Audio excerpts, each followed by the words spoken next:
Welcome, ladies and gentlemen, to the Film Club podcast, where every month we deep dive into different aspects of cinema, directors, actors, genres, or franchises. It doesn't matter, because it's always fun at the Film Club. I'm Dean. I'm Boo. And this month we're talking about a director. We're talking about Tim Burton. And this week we're talking about... Ed Wood.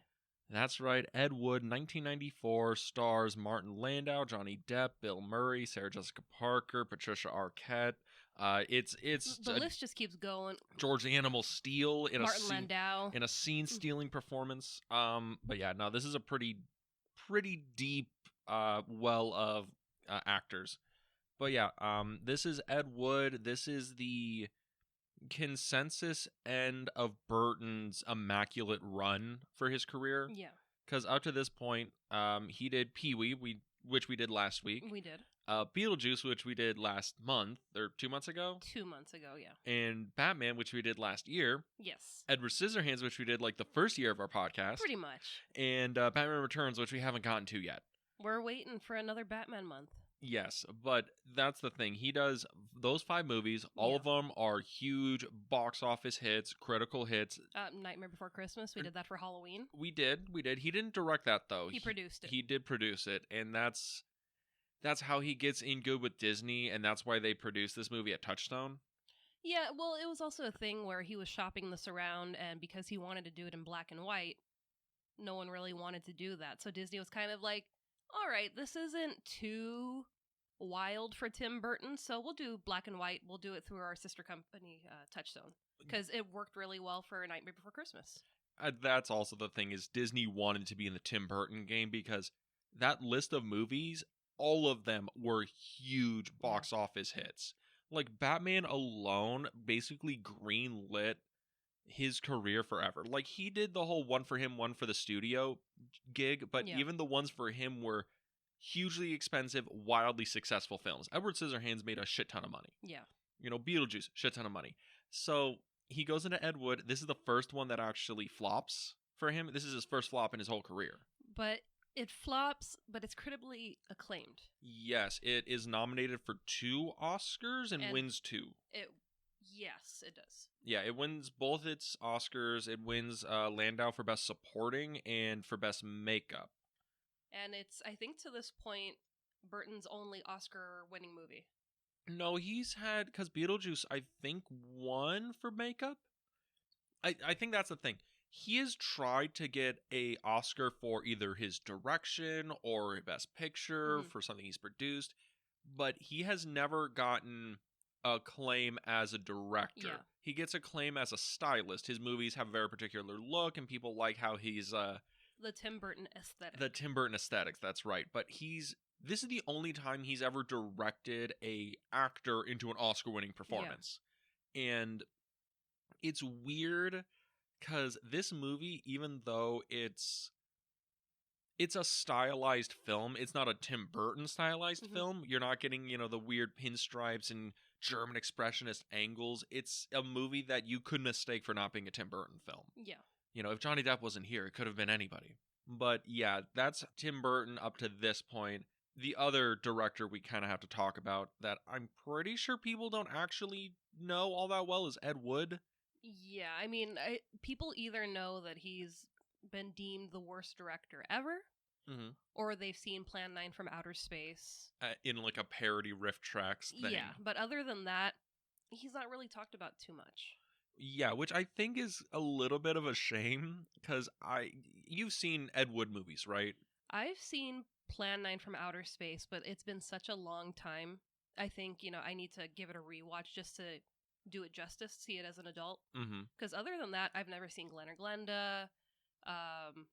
Bride of the Monsters, the Bride other of famous the Monsters, one. All the other movies that is talked about in this movie. Yeah, because I've seen all of the movies talked about in this film, expressly because we were gonna do this movie. Yeah. And worst director of all time is a pretty apt description of the man, but here's the thing about his movies that are different from those 50s B movies that we've all seen on like bad sci-fi at 3 a.m. Yeah. Is his movies are like really sincere. Like, he sincerely is trying to make a good movie. He just is like either budgetarily incapable or doesn't have the talent or the eye of a director to compose something good. I mean, they make a point of it in this movie where it's like, you sure you don't want a second shot? No, I don't need it. And it's just like, as a photographer, it's like, no, you make sure you have a backup shot. And you as a filmmaker, you always do at least a second take for just coverage, just in case. Because sometimes when you're doing your first take, the performance is great, but you didn't notice the boom pole in the background. Yes. Or you didn't notice the C stand that's been sitting off in the corner all day that no one decided to move right before the shot. You always do a second one just to be safe. And it is used in the movie like fucking hilariously.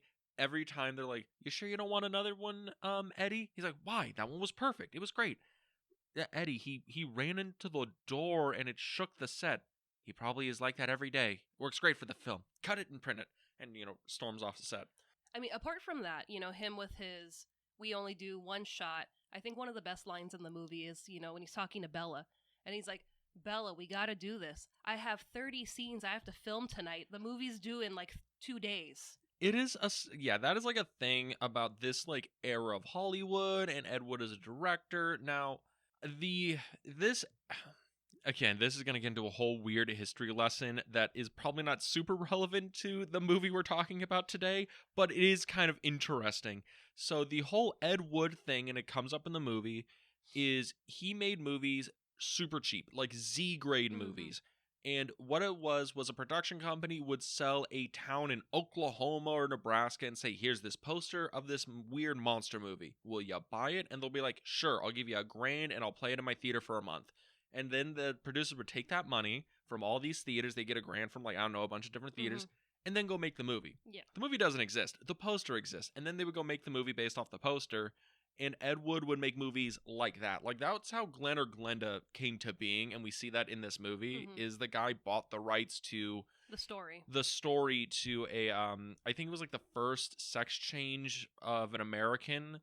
And he was like, "Well, I couldn't really buy the rights to the real thing, so we're just going to make a knockoff of it." And that's how Ed Wood got the chance to direct Glen or Glenda, which is one of the most interesting... might be one of the greatest pieces of outsider art cinema I have ever seen. It is not a good movie. It is fucking ridiculously weird. It's oddly acted. There are buffaloes in that movie for no reason, but it is poetic madness. That is how I would describe Ed Wood. It is like poetic madness is Glen or Glenda. But that's like the Ed Wood thing. Like, he made movies that were super cheap. Usually they were sci-fi or monster flicks, and none of them are very good movies. They're interesting. He fucking made them like he was making Citizen Kane, but they're not very good. Yeah, and I mean, it's also a weird movie to talk about because we're not just talking about the actors in this movie. We're talking about real people. Yes, because it's a biopic. Yeah. That's another thing. This is a biopic, and it's one of the most, like, sincere and, like, light touches, like, most, like, benefit of the doubt biopics I have ever seen. Usually you get the biopics, like, Walk the Line or Ray, and half the movie's about their drug addiction and how they were, like, had to fight through all their demons to really make something, of substance. And this one's like, yeah, he was an alcoholic. We're just not going to talk about that. He was such an optimistic, howdy-doody kind of guy. And that's why it's so wild. We get this movie and, it's a happy ending. And then when you know the actual Ed Wood history, true Hollywood story, it's like, ooh. It got real dark. Real dark, and it was not a happy ending. Oh, no. Oh, God, no. But, I mean, let's actually talk about, like, the movie at hand, because... this is one of those movies that I don't think I ever really heard about it until we started, like, getting into, like, the Tim Burton phase of the podcast, basically when you started scheduling movies. Yeah. Because when was the first time you ever heard of Ed Wood? Oh. Like the movie, maybe not the director. I probably saw it either on a VHS... like, the trailers is either a VHS or a DVD, and I saw the trailer for it, and I'm like, oh, it's Tim Burton's Johnny Depp. This is cool. And then over the year, I've seen like bits and pieces of it because it's not an easy movie to find. No, it doesn't stream anywhere. It was streaming on Disney Plus, and I missed that window that it was there. So it's like it's always been like in my reach, but I always miss it. So it's like finally got to see it, and yeah, I wish I had seen it a lot sooner. I feel like I did a disservice to myself by waiting this long to finally sit down and watch it. I'm kind of in the same boat with you. Like, I think I vaguely knew that there was a movie about a bad director biopic, like vaguely, but I don't even think I had any concept of what this movie was for like ever. I don't think I heard about this movie until like when we started doing the podcast, like 3 years ago. About 3 years ago, yeah. Like probably around that time. I think we were doing Edward Scissorhands, and I looked up like Burton's filmography, and that was like the first time I was like, oh, Tim Burton did Ed Wood. Okay, what movie is this? And I think that's the first time I saw a trailer for it. And I don't know why I never got around to watching it. It's probably a thing where I thought this was like, because I heard this was like where Tim Burton fell off. And I was like, oh, so it's one of the bad Tim Burton movies. And no, this is like one of the great Tim Burton movies. Oh, yeah. This might be his greatest movie. And I think it's so funny that when we were having our, pre-recording talk, we were talking about how we both envisioned this movie a different way before we finally sat down and watched it. Oh, yeah. Built it up to be, whatever we imagined, and we couldn't imagine something as spectacular as the movie is. It's the thing that it's so just optimistic and kind to everyone involved. And, it's like this weird fantasy world that's built up. Like, you're seeing the world through this optimistic, happy-go-lucky, can never keep me down, like, worldview that is Ed Wood in this movie. Johnny Depp is playing a very particular kind of character, but it's like, he's all smiles, like, nothing can keep me down, chief, everything's gonna be hunky-dory. Like, that is the Ed Wood character, which could be really grating. Yes. The kind of people I'm talking about who, no matter what they do, everything's happy-go-lucky and nothing keeps them down, and it just annoys you that they just can't comprehend problems. Yes, very much so. But Johnny Depp is really playing a very like fine line, because it's never annoying, it's just more endearing. Like, the harder this guy is trying, the more like I'm just on his side. Yeah, you just feel so bad for the guy because he has a dream. He's not willing to, put it in the corner because, well, I tried and no one is really liking my work. He is just, I am determined. I love filmmaking. I'm going to do this till the day I die. It doesn't matter if I'm talentless and haven't really understood the concept of foreground or background lighting, or what a good performance is. Or learn techniques. Or a second draft on my scripts at all. But, I'm going to keep on keeping on. That is, like, the thing about the movie that's, like, no matter how, like, flawed and, like, uphill he is fighting, it's still like you're still behind it. Like, the movies he's making are bad, but you kind of like, come on, like, you want him to win. You know he's gonna end up making the worst movie of all time, and you're just like, could it win an Oscar though? Like, could he just get like an applause at the end? Can we just get that? But yeah, like, and Tim Burton, more or less does go down that vein. Yes. That's the other thing. I'm wondering if Tim Burton is so invested in this happy-go-lucky, everything's like sunshine roses look at the Ed Wood worldview, because him and Tim, like Ed Wood, the real guy, and Tim Burton are very similar in particular ways. They exist in the same universe, and it's a thing where the real Ed Wood was friends with Bela Lugosi. And, he did do his last films with Bela Lugosi.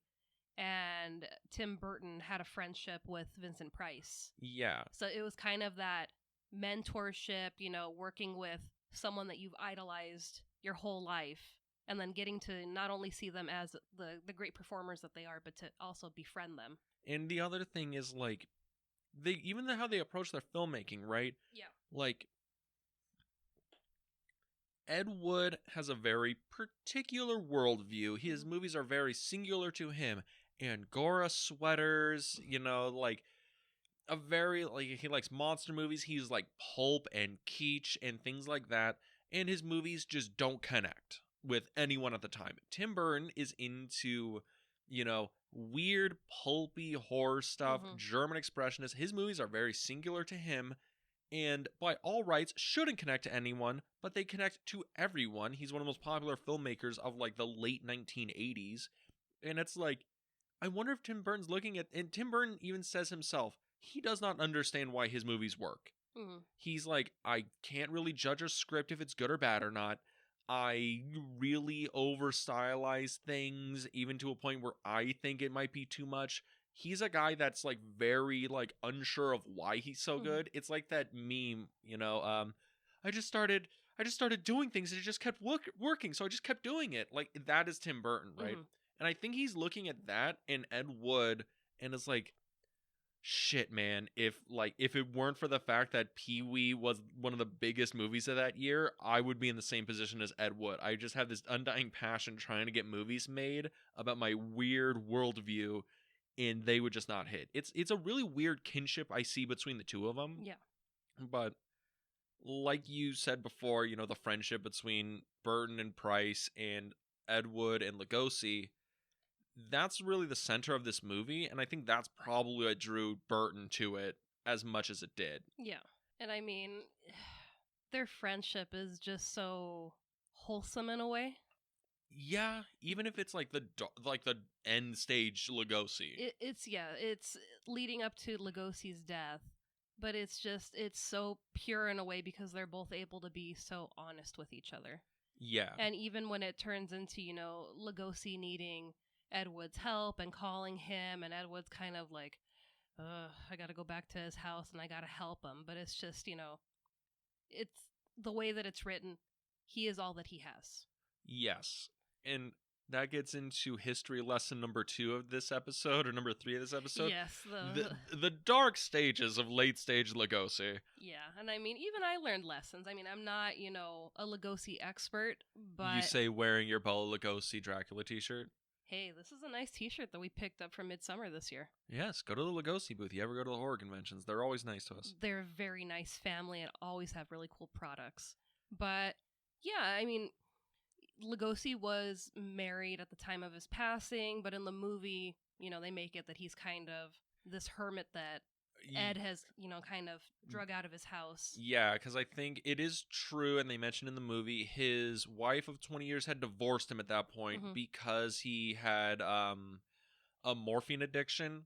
Yeah, he was addicted to morphine, and I think it was another opioid, and then he was alcoholic, but... Through this movie, I didn't even know that he was addicted to drugs. I just knew. Really? I just knew that he had, a problem with alcoholism. So I had to look into it. So his addiction stemmed from an injury that he sustained when he was a soldier. And it was a thing where over the years he was holistically trying to take care of that injury. He injured his back. And it was a thing where, doctors and medicine at the time were like, here, you're in pain. Take this nice opioid. That'll help you. One of the most addictive, drugs that you can take. And it wasn't like, take this opioid. It was straight up, here's morphine. Yeah. This is basically medical grade heroin. Yeah. So, I mean, that was just an unfortunate, downfall for him. Well, there were other downfalls. Like, we can go into the Lugosi career arc post-Dracula, because it is a string of bad marketing decisions on his part and poor choices. Yeah, but I mean, a fact where this wasn't something that, he had been doing. It was something that a doctor was like, hey, this should help you out. And then it, really took a hold of him because, addiction sucks. Yes, addiction is horrible. But yeah, that was something that I learned through the movie. And then, you have your, inaccuracies where it's like, he didn't have a house. He was living in an apartment up to his death. So it's just, these little bits and pieces where it's kind of like, well, that's not true. But then, oh yeah, Ed Wood was a pallbearer at his funeral. They were like, it wasn't like a thing like, oh, they inflated their relationship for the movie. They were like legitimately like late stage of his life. Him and Lugosi were like legitimate friends. Yeah. So that's why it's just kind of wild to, watch it. And it's like, it's not just make believe. These are actual events that did happen. Yeah. And we're seeing them played out. I mean, played out wonderfully because, like, history lesson of Lugosi aside, he's played by Martin Landau in this movie. Who the two of them look nothing alike. If you looked up a picture of, like, normal Martin Landau and normal Bela Lugosi, couldn't be any farther from each other. Him in the makeup, it is uncanny. Yeah. How close they look. And it's not like, oh, he looks like, however old he was in Dracula, like normal Dracula age. But it's like, as a late stage Lugosi, he's pretty close. And we see real footage of, White Zombie? Yes. In the movie. And they're watching White Zombie on Halloween. And we're seeing Landau and Depp. And they're watching it. Mm-hmm. And it's like, no, I can see the guy in White Zombie, 20 years on looking like Landau. And also, Landau is doing a very key thing. And that's, like, the beauty of this movie is, like, the tone. Like, tone is very key in this movie. Yeah. And Landau is playing Lugosi in an incredibly, honestly, hilarious, like, depiction of the man. Yeah, because that's, another Lugosi history lesson was he never swore. And he swears a lot in this movie, which is so shocking because it's like, you watch his movie. Karloff couldn't smell my shit. Let's shoot this fucker. Yes. And that's the second one where, it was, he really didn't have that big a beef with Karloff. Yeah, like from everything we've ever researched is him and Karloff were amicable. They were nice to each other. They were co-workers, but it was a thing where it was like, the studio was trying to pit, Dracula versus Frankenstein. They've done a couple of movies together. There's been promotional ads where, the two of them are like facing off over chess, but then it breaks to them laughing and, kind of talking and like, oh, come see our movie. So it's just like, you have these weird bits, but then you have Martin Landau who, really did the homework by, watching Lugosi's movies and interviews, but really taking it up a notch by listening to Hungarian tapes, like learning the language, because he wanted to know where his tongue needed to be. And that was one of his directors that he'd worked with in the past, Landau, where I think he was Hungarian. Mm-hmm. And he was like, you did a great job, not because you were trying to impersonate a person. He goes, you were doing a great job being a character trying to suppress your Hungarian accent. See, and that's like a amazing thing about his performance in this is, he's not playing Lugosi exactly. He's playing like a Lugosi like caricature because, it's meant to be a comedy. Yeah. Oh, it's funny because Lugosi in this is kind of epitomizing the washed up end of stage actor, right? I mean, let alone, Ed and Lugosi meeting for the first time is, Lugosi trying out coffins. Yes, which is like a huge meme. Yeah. But the key to Landau's thing is he's playing that big comedic role, right? But he's also imbued with so much just like pathos and sadness and like near the end of the movie or when they're doing Bride of the Monster and he's like standing there and it's like in the middle of the night and they're about to shoot the scene where Lugosi's being killed by the octopus monster that they forgot the motor for, so he just has to throw the tentacles around himself, which is hilarious. It is hilarious. And Lugosi and Landau standing there and he throws a bottle of Jack and he's like, they offered me Frankenstein, now I am here. Where did my career go? What? Yeah, and he's doing this full monologue because, he is just, he just shot up in the car. Yes. Because they're doing like a 2-3 a.m. shoot in the middle of, this lake where he's got to, And it's not even a lake. It's like a ditch they flooded with a garden hose. So it's like, he's out there. He's, I'm trying to think how old he was when he passed. He was like probably close to 70. A man in his 70s. And then, he's doing this full monologue about, how he bumbled, letting Frankenstein go. And then, he starts drinking some Jack. He, gets through his monologue. He throws the bottle back to one of the ADs and he's like, all right, let's shoot this fucking thing. And then hops in the water and, he's got to wrestle with this rubber octopus. Yes. Or squid. And see, this is the thing. Now, Lugosi, the real actor, right? I've compared him in my mind to like Nicolas Cage now, where he did some bad movies. Bela Lugosi was in some honestly some awful shit. Nicolas Cage, he's been in some honestly awful shit. But like Nicolas Cage and Bela Lugosi, they've never phoned it in. There's a monologue, and they show it in Ed Wood in the actual film, of Lugosi or Landau in the movie, giving this thing of "I have no home, I have nowhere to go," and he's doing the whole monologue, and it's in Bride of the Monsters, and it's a word for word. It's even the same like composition. Yeah. And it is like a beautiful monologue that is like encapsulating like Lugosi's whole thing. He's like, I can never go back to Hungary. They will never accept me because of what I have done. I have gone too far away from what made me them, and blah blah blah. Now I will make my own race of atomic supermen. And it ends with that, right? Yeah. Because it's a monster movie. But it is like so well done, and I'm like, Lugosi, I know you're swimming in pure morphine right now, but god damn, do you still got it. And in the movie, Landau is not just having to do a Lugosi impression, like off camera, he has to be like, fuck these, Karloff couldn't smell. Like he's doing that, the big bits, but he also has to encapsulate the performance of another actor, and he does it so well that when you see them redo the Bride of the Monster monologue, it is so good. It is so exacting. But yeah, like Landau, great. That's probably why he won the Oscar and why Samuel L. Jackson hates him to this day. Well, I mean, he won the Oscar, but he also, kind of broke Oscar history because this was the first time an actor won an Oscar portraying another actor.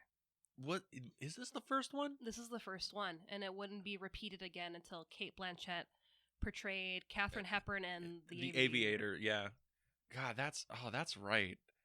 Also, yeah, Cate Blanchett, that had to have been a weak year, because I remember watching The Aviator, and she's good. She's doing a really good, like, Kat Hepburn impression, but was that really the best actress performance or best supporting actress performance of, like, that year? Really?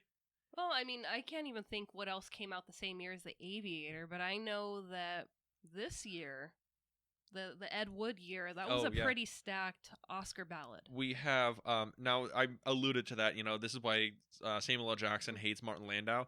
Samuel L. Jackson to this day is still like, fuck Landau, no one saw Ed Wood. But we did. But I say that because this is the year that Pulp Fiction drops. Which is so crazy to think of these two coming out in the same year. Not only that, both of them came out the same year. But won Best Picture this year. It's just a little movie. Not many people really remember it anymore. It's called Forrest Gump. Yeah, this is the year that Forrest Gump swept 5 fucking Oscars. Tom Hanks won Best Actor. I think it won Best Film. It's just wild. Yeah, and I can see why Ed Wood probably didn't play as well as the year that Forrest Gump was the biggest movie in America. Yeah. Very different tone. The cultural zeitgeist is not into probably black and white pseudo art house fare like that. I can see why this movie probably didn't do well, because this movie bombed. Yeah, it bombed by the audiences, but the critics loved the movie, which is so weird because it's usually reversed. Which has been the consensus of everything else in Burton's career. Audiences love the movie. Usually the critics are lukewarm on them, but they still win production awards, makeup or production design or whatever. I mean, speaking of makeup, to talk about Martin Landau and his performance of Bela Lugosi, that was also helped with Rick Baker. Yes. Famous, makeup artist.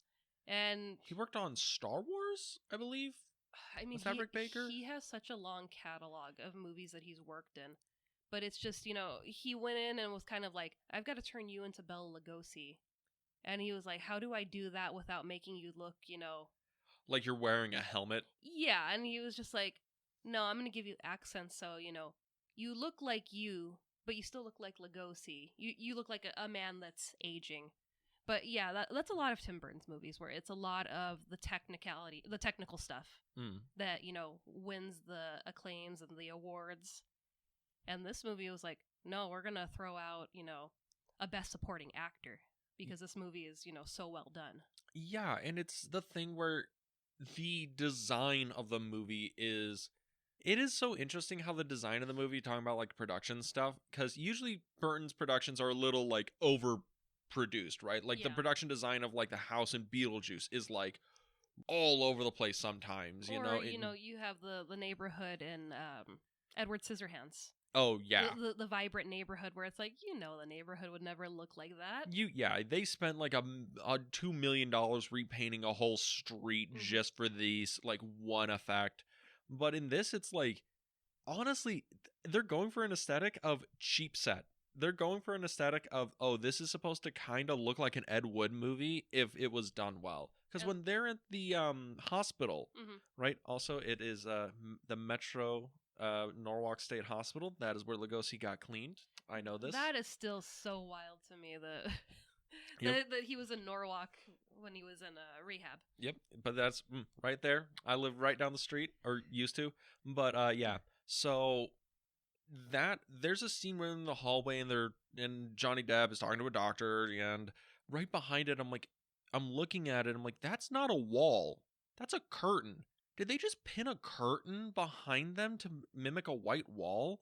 And I was thinking about it, and then I was like, wait a minute. In Bride of the Monster, Glen and Glenda, I think they did the same damn thing. It's one of those things where Tim Burton is doing visual reference to Ed Wood films. Attention to detail. Yes, and I think that's something that almost gets missed in the movie is there's a lot of attention to detail to structure the sets and even like some of the camera angles to mimic like, yes, Ed Wood, sets his sets were not very good. Mm-hmm. The dialogue was not very good. Some of the dialogue in this is cheesy and weird, and it's kind of on purpose. But Tim Burton is doing a lot of visual reference to bad material and makes it good. Yeah. Which is fascinating. But ow. You okay? I kind of hit my thumb on the table, everyone. Totally fine. Totally meant to be in the movie.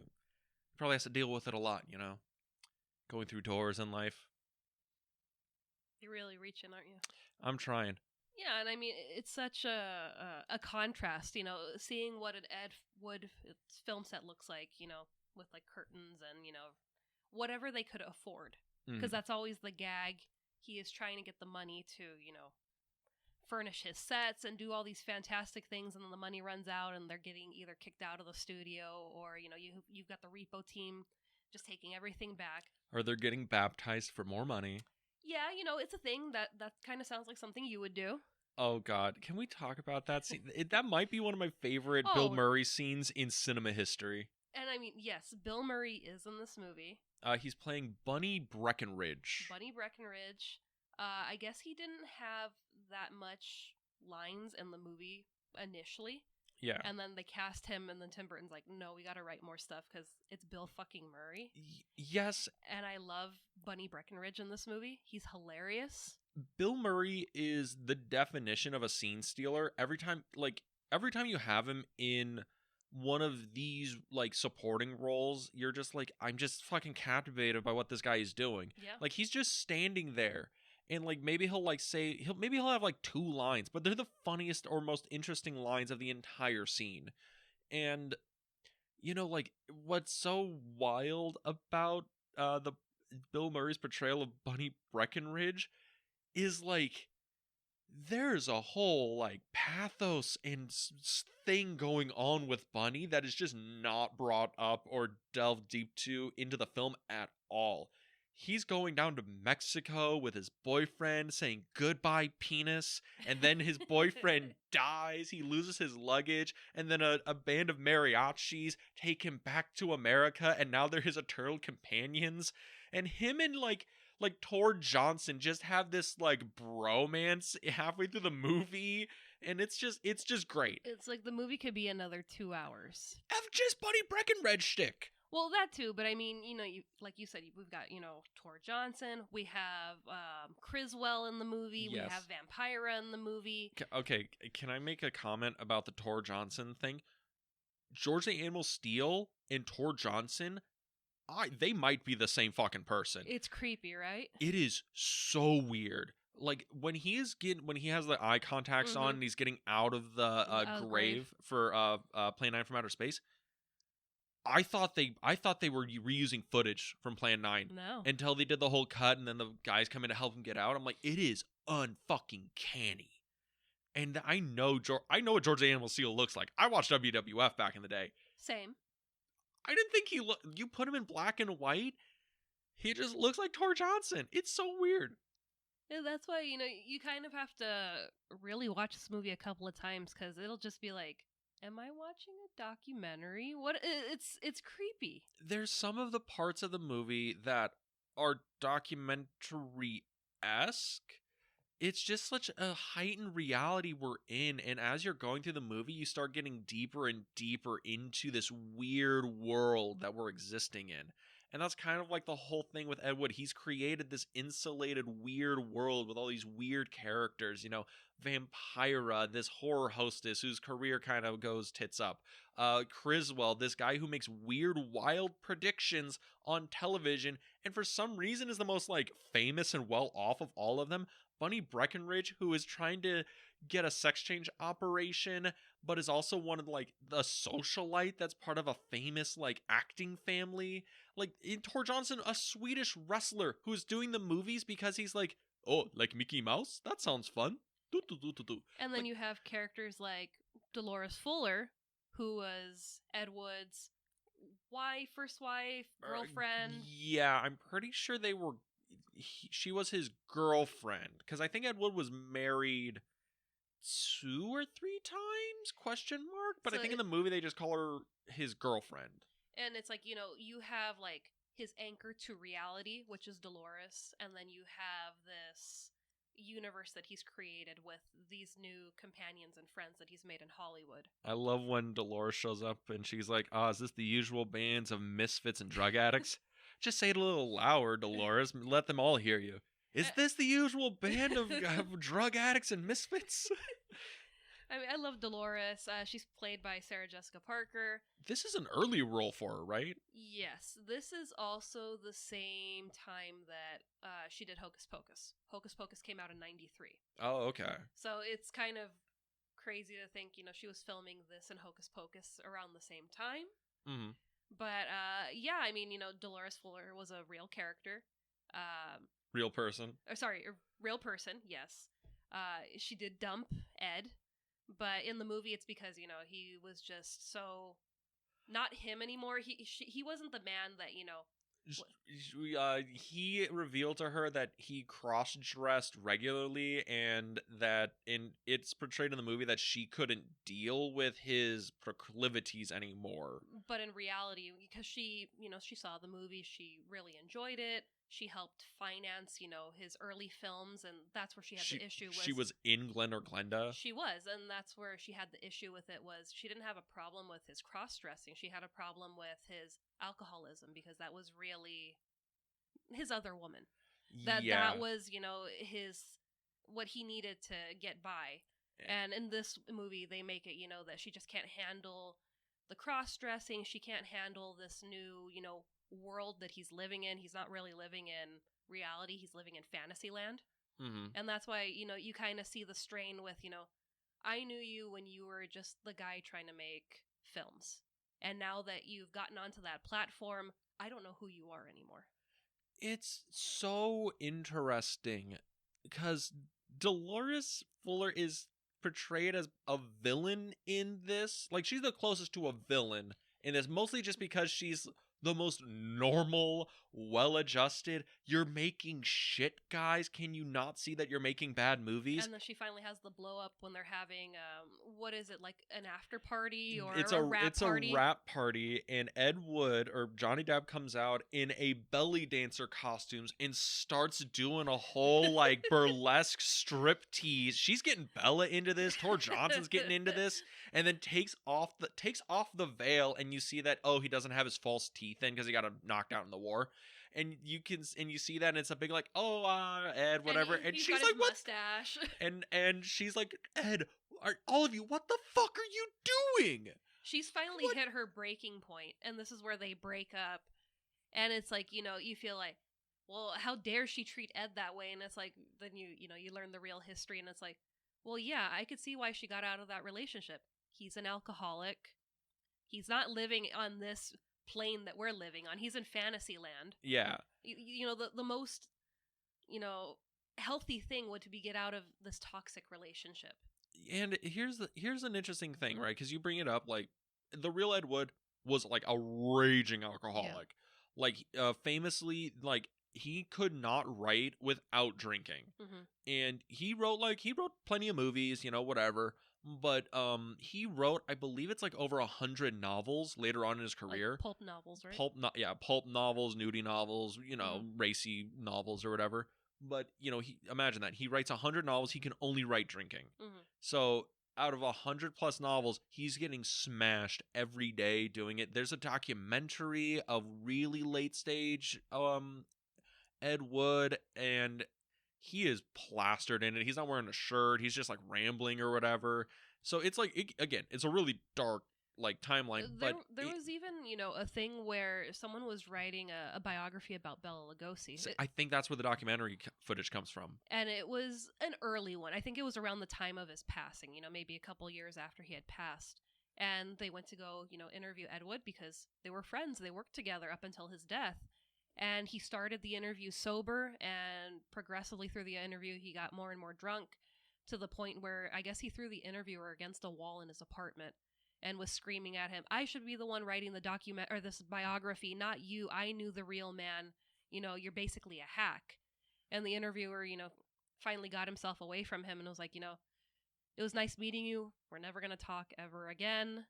And I need to find that biography and see if, you know, it's mentioned in there, you know, this blurb of him and Ed Wood, you know. Getting into a tiff. Oh, not the tiff, but just, you know, the years of them working together. Yeah. But it's just like, yeah, you know, Ed Wood probably could have written a really good biography about the final years of Bela Lugosi. I mean, like, we've listened to his dialogue. I don't think it'd be that great. But here's the thing. The movie never touches on the fact that Ed Wood's a drinker. No, and that's why this movie is... It's romanticizing history because Tim Burton gives Ed Wood a happy ending. Gives him also all the benefit of the doubt in the world. Oh, his movies, he never had the financings to fill his dreams. Oh, he always did one takes, and that's why his movies, the acting isn't great. He's really giving, like, the most loving version of the Ed Wood story he can possibly make. And that's why I feel like we kind of have to give Dolores Fuller a little bit of, you know... credit. A little bit of credit, because, I mean, she did help finance. She did help even with the costuming. She gave the clothing off of her back so that, you know, they could use it in his films. So Ed could have Angora sweaters. Angora sweaters, yes. So, you know, it's that, and she didn't, you know, leave him for, you know, the reasons that we see in the movie. And then just to see that she went on and she lived, you know, a happy life where she ended up being a songwriter and also, you know, writing some songs for Elvis. Yeah. And it's just kind of like, you can imagine what would have happened if she had stayed with Ed. Would she have possibly... Probably not anything good. Yeah, it's like, or you at least nothing successful. Would she have turned to alcoholism? And it's like we see that with his wife up until his death, where it's just... Oh boy, that's a sad story. Again, like, the Ed Wood story is a very dark and winding road. But that's the thing about the movie. You never see Ed drinking. I don't think you ever see Ed drunk or anything like that. The production design does do an interesting thing to detail, because I did because I watched the movie and then I was like put it on again in like the background. I was doing something and I kind of like glance over and I'm like, oh, that's weird. When he's writing, you see there's liquor bottles around. Some of them are like half full, some of them are empty, but you never see him drinking. So it's that thing of like the reality. Like Tim Burton is making this romanticized worldview. Everything's through Ed Wood's eyes. Everything's all nice and hunky-dory. But even like Bela Lugosi's like morphine addiction, that stuff that's in the margins of the film. You know, they're watching a movie and Lugosi's like, I gotta go take my medicine.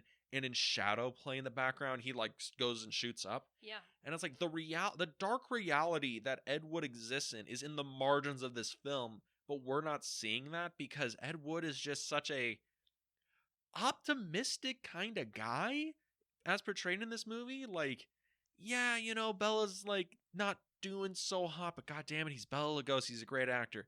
You know, yeah, maybe I have one or two drinks when I write my scripts, but no, the scripts are coming from the heart, you know, not from, you know, the bottle. Yeah. It's that kind of thing.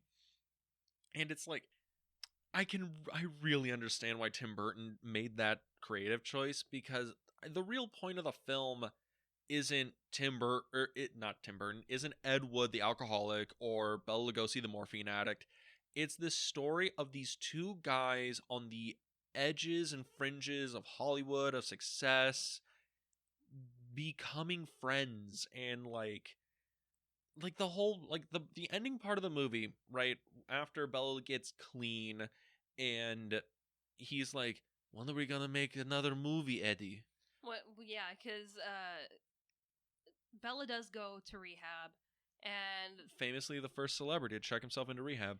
And it's a thing where I don't know how authentic this is to real life, but in the movie, they find out that he doesn't have health insurance through the actor's studio anymore, or whatever it was called.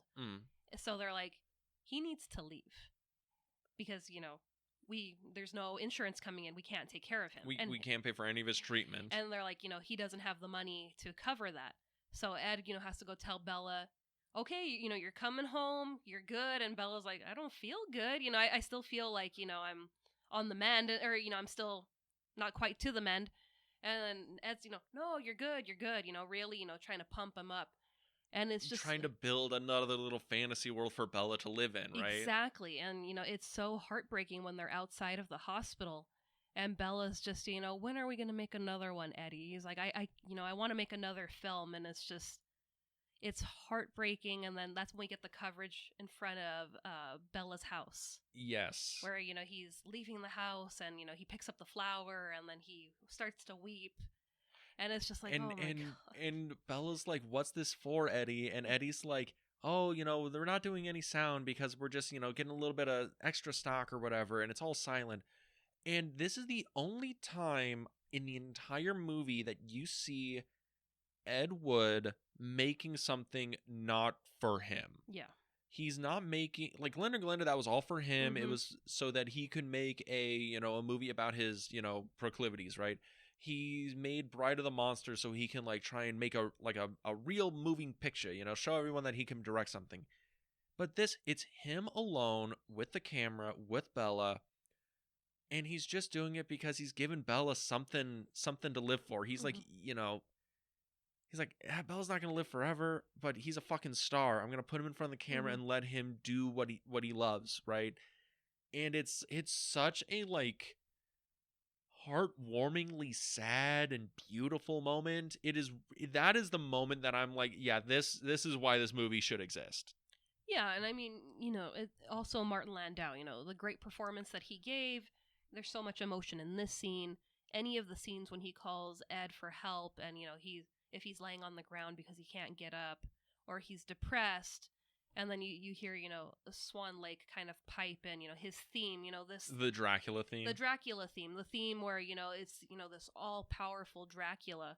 But in this, it's, the lighter side of Swan Lake where it's just, you've seen him at his peak and now you're seeing him at his lowest. And it's just... It's the Swan song. It's the Swan song, and it just tears your heart out. It's just like, oh my God, you just want to help.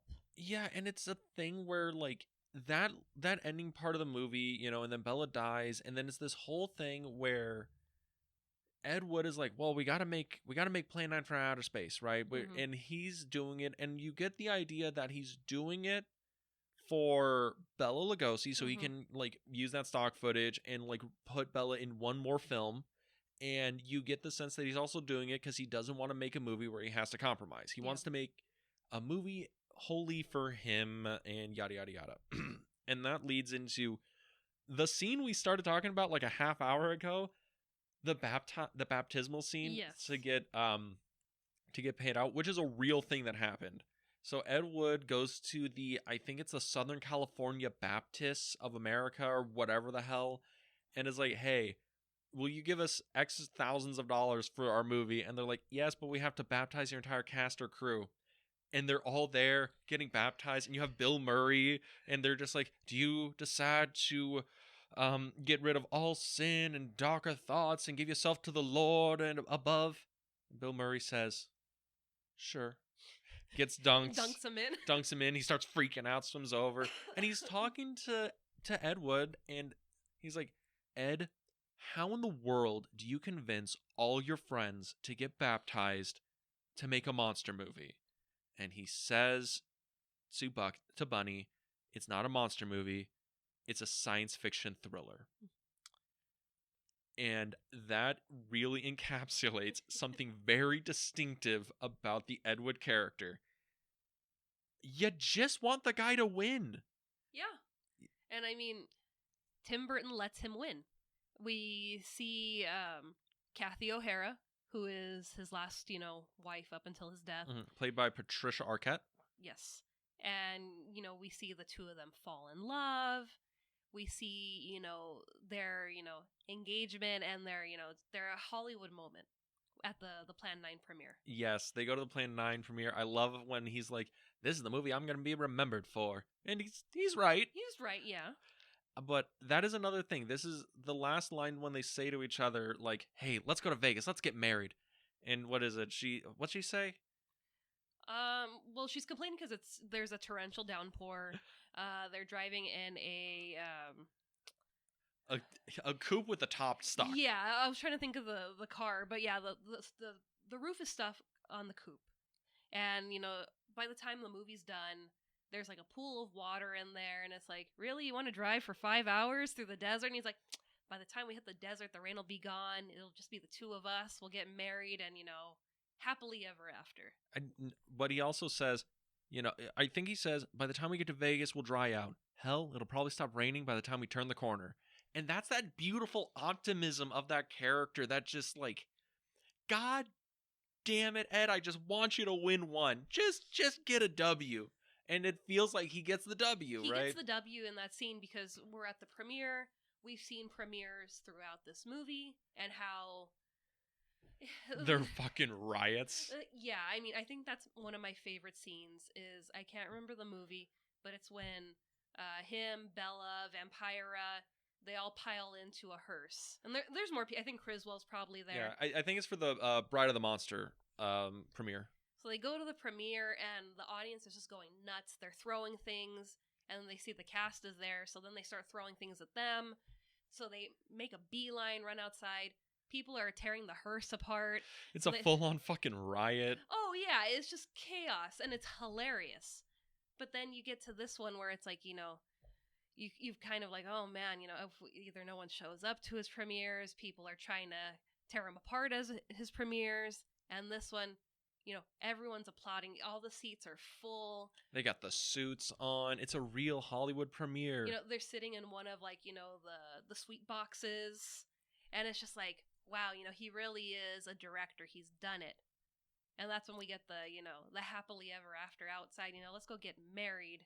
And then we get those very true cue cards right after the end credit. Ed Wood went on to direct pornographic films and died of alcoholism at 57. And then it's like everyone in the movie gets their, title cards, what happened to them, where things went on.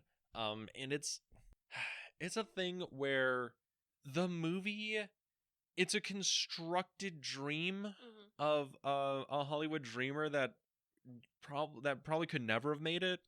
Like Ed Wood, let's be honest, Ed Wood, even if somebody gave him like $100,000 in 1950 whatever to make Plan 9 from Outer Space, would it have been a good movie? Probably not. I mean, who knows how the money would have been distributed. Yeah. I mean, especially if he's dealing with his addiction, and then, he loved these really over-the-top sets. It's like, he probably would have, blown $90,000 just on the graveyard.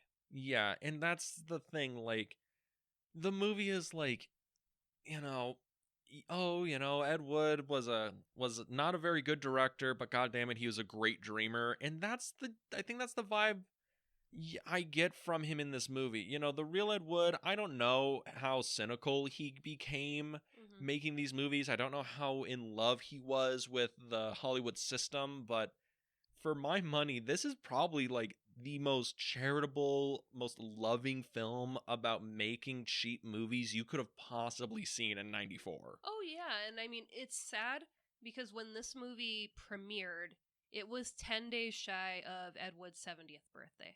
So you'd think, with the alcoholism, if he had been able to kind of, rein it in, he possibly could have been like a consultant on this film. He could have seen this homage to his career. It's the sad thing because not even like I think it's like he died in like the 70s, right? But if he managed to just make it to 1980, that's when the Golden Turkey Awards came out by some film critics, and they named Plan 9 from Outer Space the worst film ever made, Ed Wood the worst director of all time. And that's when people started reclaiming like these old B movies as, schlock comedy. Yeah. And it's not until like the 90s, like the late 90s, early 2000s, when they're like, hey, yeah, these shitty B movie schlock from the 50s, yeah, they're funny, but there's some of them that are actually like kind of good. Yeah. Or maybe not good, but there's something like, there's art to these. And it's the sad thing where it's like, man, if he just made it a couple more years and people started reclaiming his work, he might have gotten around to being like, wow, people actually appreciate the work for what I did. But then again, huge alcoholic, so that probably wasn't gonna fucking happen. Yeah, or also a little bit of an egomaniac, judging by him drinking and being like, I should make the Bela Lugosi biopic, I should make the movie that. But I think I don't think he would have made it this far into the 2000s. 2000s, yeah. But I think it was either UCLA or USC. They do this thing with their students every year, their film students, where they take a prompt from one of his films and they remake it into their own. It's this own festival that they have for Ed Wood. And it's like, see, you did make some questionable choices in your films, but it's like, but still to this day, people are studying them and turning them into their own thing. Yes. So his memory still does live. Yeah, like the legacy of Ed Wood, I think at this point is pretty secured. With the film students doing stuff from his prompts. I mean, his movies are wild, and I think there's artistry to his movies. I do think Ed Wood is an auteur, and I think this film, the Tim Burton Ed Wood film, 94, whatever, stands as kind of a testament to the guy. And in the sweetest way. In the sweetest way you could have possibly made this movie. But with that, after us gushing about it for like an hour, how would you rank this film? 2 out of 5, 6 out of 10. What are you feeling? Are we going up to 5 or are we going to 10? Up to 5. We're a 5-star podcast here. I'd give it a 5. Yeah, same. This is a 5-star movie for me. I love the aesthetics of this movie because it's not just the Tim Burton aesthetics, it's the romanticized version of Hollywood. We get the brown derby, we get, some of these old haunts, along with, being on an Ed Wood film set. So you see the contrast of the glitz and glam of Hollywood and, just trying to make a movie to get into the glitz and glam of Hollywood. It's the margins of Hollywood. That's the beauty of the movie is it's glorifying the margins. And it's not even Hollywood. It's like that Hollywood land dream that everyone has, where it's beautiful and there's palm trees and, there's no dirt or debris in this movie, and it's like you go to actual Hollywood and it's it's a mess. It's a rundown shithole, but but it's ours. We love Hollywood, but it's just the attention to detail, the acting, the heart-wrenching scenes in this movie and the heartwarming scenes in this movie. Yeah, it's just I'm mad at myself that it took me this long to watch it. I am also mad at you for not watching it sooner. It'd be like that. Yeah, I am also mad at myself because this movie 5-star for me. This might be my new favorite Burton. It's the movie that the Burton aesthetic isn't so in your face. We're not getting weird German expressionism stuff, and it's the stuff we are getting is more played like noir. Like there's beautiful lighting when they're in Musso and Frank's, and we get to see Orson Welles, D'Onofrio playing Orson Welles, which uncanny performance with one of the worst dub jobs in cinema history. But it's the brain from Peaky and the Brain, so you can't be that mad. But like there's some beautiful black and white photography in here. The performances are great. I think this is like one of Johnny Depp's best performances. Oh, definitely. Just because of like the weird line he's walking for this. But yeah, 5-star classic for me. One of the best Burton movies. And I mean, speaking of Johnny Depp, this was also when he was going through his breakup with Winona Ryder. Oh, really? Yeah, so there was a lot of days where he was coming to set and he was just in tears because, Winona, I'll say, that's the love of his life. But, You just want the Winona-Johnny Depp relationship back. God. You miss the 90s, so. That would make my dreams come true if they got back together. But yeah, it was this thing where he's going through this heartbreak, this breakup, and just to see him turning it around because he needs to be Ed Wood. And that's kind of a testament to the character where, this man is just getting knocked down every step he takes, finance, technique, whatever it is. He just, keeps picking himself back up, puts a smile on his face, and he gets back to work. Yeah, and that's something we kind of glossed over is like Johnny Depp, even at this point in his career, he wasn't like A-list, like, the Johnny Depp we know now. He was like indie guy that could sometimes lead a major like studio movie sometimes. And it is impressive. And knowing that backstory stuff, it's impressive how he is playing Ed Wood the way he is, knowing that backstory behind it. But yeah, I have one final boo fact before we... Final boo fact before we tell everyone what's coming next week? Yes. So we had talked about, how it was a shame that Ed didn't live long enough to, be able to see this movie or consult this movie. But his wife, Kathy, did. And she actually did do a set visit. And they were very nervous because, you're portraying people and, this is her late husband.